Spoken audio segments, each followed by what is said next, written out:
Let's talk about some of the coolest details about Dark Universe. And I know this is not Disney or Harry Potter, but there is a castle, and so I think I'm allowed. So the setting of Dark Universe is Darkmoor Village, and as you enter the portal, designers made sure that you don't get a view of Darkmoor Manor until you walk in and walk around the bend. So there's the reveal of going through the portal, and then you kind of go around this corner, and then you see Darkmoor Manor. And inside Darkmoor Manor is the ride Monsters Unchained.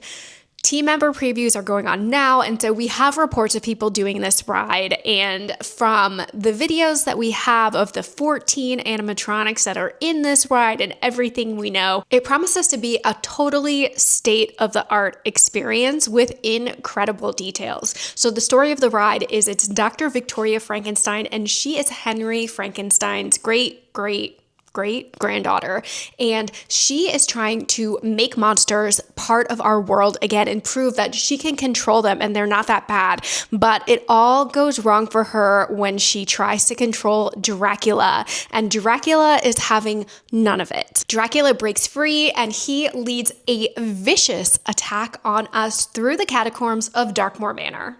We're going to see monsters on this ride like Dracula, Frankenstein, the Brides of Dracula, the Phantom of the Opera, the Mummy, the Creature from the Black Lagoon, the Wolfman, and more. Okay, let's talk about the Burning Blade Tavern. This is from the original Frankenstein, and so what will happen before it bursts into flames is you will hear a bell ringing, and this is the sign in Darkmoor Village that a monster has been sighted. And there's kind of this 90-second build-up where you'll hear crowds gathering and everybody kind of congregates before the windmill bursting into flames. Okay, this one's my favorite.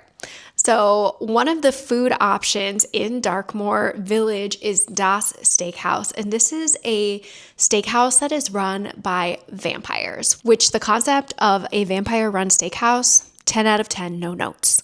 The servers in this steakhouse are vampire familiars, and if you didn't know what that is, I didn't know either. They are kind of human servants that aren't really vampires, but they're under the control of vampires and take on vampire characteristics because, of course, if you're there during the day, we can't have vampires out. In the concept art here, you can see this kind of glowing red well outside the steakhouse, and I didn't think too much about it until I looked into it, but it turns out that the steakhouse exists on the outlet of the catacombs underneath Darkmoor Manor, and the well is there so the vampire familiars can feed blood down into the catacombs into the vampire colony below.